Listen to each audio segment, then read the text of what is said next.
Bonjour à toutes et à tous, je suis Sophie de la Vigerie, je suis astrologue, énergéticienne psychocorporelle et j'ai beaucoup de plaisir à vous retrouver pour cette nouvelle vidéo Astre encore, au cours de laquelle je vais vous parler de la nouvelle lune du 8 août 2021.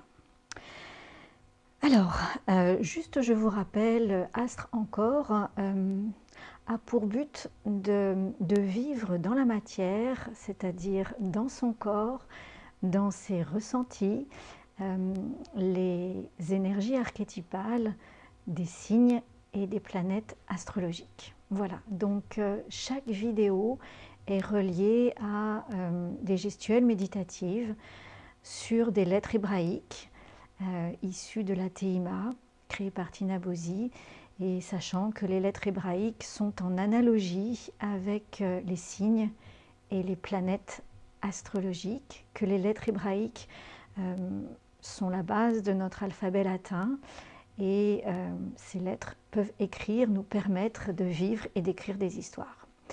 Voilà. Alors, revenons à notre nouvelle lune du 8 août 2021. Qui est une nouvelle lune qui peut être très révélatrice pour notre vérité intérieure et qui peut être aussi, selon la façon dont on la vit, on la prend, source de grosses tensions, de grosses nervosités, beaucoup d'électricité. Alors pourquoi ? Eh bien parce que cette nouvelle lune que vous voyez là ici présente, vous voyez ici la nouvelle lune qui est dans le signe du lion et qui est en tension avec la planète Uranus, ici présente, qui est dans le signe du taureau et qui est en opposition avec la planète Saturne qui est dans le signe du Verseau. Alors, on voit aussi que la nouvelle lune, ici présente, est conjointe à Mercure. Alors tout ceci est fort intéressant car cela fait quand même pas mal de temps que, c'est la signature de l'année 2021, que de voir Uranus sous tension, sous pression. Uranus étant synonyme de changement en taureau, dans la matière, sur la matière, en lien avec la matière, avec la terre, avec notre corps.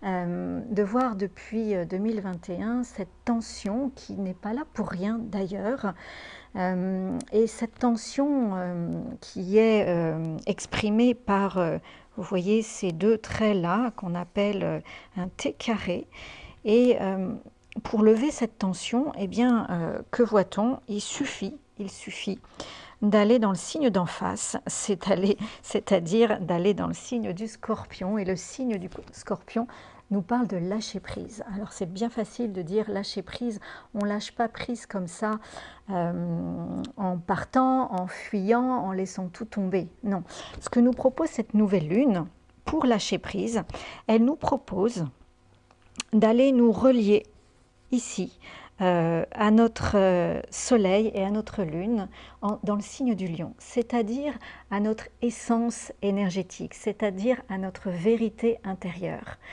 à notre âme en quelque sorte. Voilà, de nous relier à notre âme, d'être à nouveau à l'écoute, de retourner ou d'être à l'écoute de notre âme, de nous recentrer à l'intérieur de nous. Et c'est intéressant car cette nouvelle lune est conjointe à la planète Mercure. Et la planète Mercure, eh bien, c'est le messager des dieux. Et donc, en revenant chez nous, en revenant dans notre cœur, car le signe du lion est synonyme aussi de notre cœur, de l'amour de notre cœur. Et notre âme a son siège dans notre cœur. Donc, en revenant dans notre cœur, eh bien, on peut être plus facilement à l'écoute de notre âme. Et comme Mercure n'est pas bien loin du Soleil, il n'est jamais bien loin du Soleil d'ailleurs, puisque c'est le messager des dieux, soyons à l'écoute de ces messages des dieux, qui sont des messages effectivement assez subtils. Donc la première étape qui peut nous aider pour nous recentrer, est, donc en lien avec ce travail par rapport à Uranus, est de revenir chez nous, prendre du temps pour nous, nous extraire des pressions, prendre du temps avec nous pour être à l'écoute des messagers, des dieux, des messagers du grand tout, des messages du cosmos. Donc ça peut se faire à travers des méditations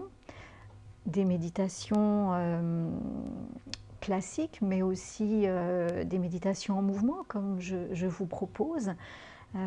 Chacun a sa façon de méditer. Méditer ne veut pas forcément dire être immobilisé, être immobile. Hein.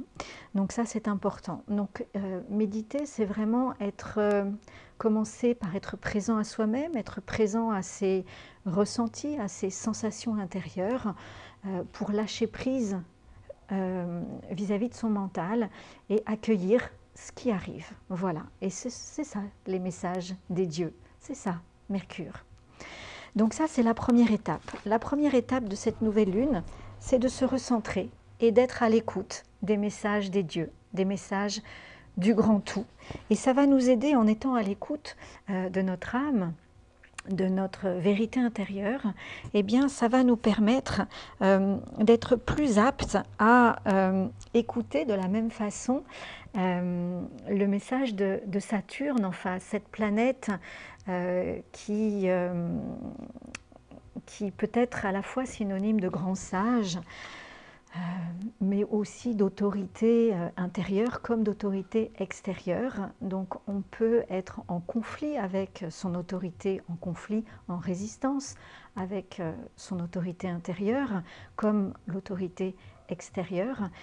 Ce qui est important, c'est d'avancer. En tout cas, c'est ce que nous dit Uranus en Taureau. L'important est d'avancer. D'avancer avec l'harmonie, avec paix, en gardant le lien à soi, l'unité avec soi-même, d'avancer sans être en conflit, sans être dans l'agression. Et c'est tout l'enjeu de cette nouvelle lune, puisque on voit ici Mars qui est en opposition avec Jupiter et qui pourrait être très agressif, qui pourrait être très en réaction avec les lois, avec ses lois intérieures ou ses croyances intérieures ou ses conditionnements. Donc ce qui est important aujourd'hui, c'est de se recentrer pour accueillir, être à l'écoute de sa vérité intérieure et pouvoir l'exprimer, puisque le signe du lion, c'est une expression, c'est de la joie, c'est de la créativité pour pouvoir exprimer sa vérité intérieure à travers sa singularité au sein du collectif. Car le signe du Verseau, dans lequel est la planète Saturne, est un signe très collectif. Et Saturne peut nous parler aussi de toutes les peurs que nous avons, des peurs anciennes, des peurs familiales, enfin de toutes les peurs, de tous les doutes qui nous empêchent vraiment de faire rayonner notre vérité intérieure en tant que notre singularité que l'on peut offrir au collectif. Donc ça, c'est vraiment l'enjeu de cette nouvelle lune, se recentrer à travers des méditations, des actions en conscience qui nous permettent d'être à l'écoute des messages subtils du grand tout pour pouvoir vraiment trouver la façon de poser des actes responsables, engagés, pour pouvoir exprimer notre singularité et que cette singularité, eh bien, elle soit synonyme de notre liberté et de notre fraternité. Le signe du Verseau, c'est liberté, égalité, fraternité. Voilà, donc c'est à travers le signe du Verseau et à travers ces tensions qui sont là depuis un certain temps, hein, exprimées par ce T carré là d'Uranus avec Saturne et la nouvelle lune, eh bien c'est à travers cette reconnaissance de notre singularité et la façon dont nous allons l'exprimer avec responsabilité et engagement, que nous allons pouvoir eh bien, lâcher prise et donc aller dans le changement, dans notre corps, dans la matière, dans ce que nous vivons là sur Terre. Voilà, donc ça c'est vraiment le message de cette nouvelle lune, le travail que nous propose le ciel à travers l'expression des signes et des planètes ce 8 août 2021. Alors pour illustrer, pour pouvoir incarner, faire descendre dans la matière l'énergie de ces archétypes, eh bien j'ai choisi 2 gestuelles méditatives, donc issues de la Tehima, sur 2 lettres hébraïques, en analogie avec 2 planètes astrologiques. Alors, la première lettre hébraïque, déjà j'ai choisi de faire parler la planète Mercure, car vous avez compris tout à l'heure, enfin je vous le redis, que la planète Mercure est conjointe au Soleil et à la Lune. Elle est conjointe à la nouvelle Lune. Et donc elle forme de ce fait le carré avec Uranus. Et en même temps, eh bien, la planète Mercure est en opposition avec la planète Jupiter, ici présente. Et donc elle va se heurter à quelque chose à la loi, à quelque chose de plus grand, ou en tout cas on va mettre vraiment l'accent sur quelque chose d'important et en plus, c'est une opportunité. Jupiter représente les opportunités. Donc l'opportunité, cette nouvelle lune est aussi la nouvelle lune qui peut donner l'opportunité, qui peut nous donner l'opportunité de vraiment exprimer notre singularité, trouver notre vérité intérieure et de l'exprimer à travers notre singularité dans le collectif, à travers la planète Saturne, exprimer notre singularité avec responsabilité et engagement au sein du collectif. Donc Mercure, la planète Mercure, me paraît importante à incarner, à faire vibrer à l'intérieur de notre corps. Et la planète Mercure est en analogie avec la lettre P. La lettre P est la 17e lettre de l'alphabet hébraïque. Et cette lettre P, sur une calligraphie de Franck Laloux, cette lettre P nous parle de dialogue, nous parle de communication. Cette lettre P nous propose de communiquer avec notre yin et notre yang.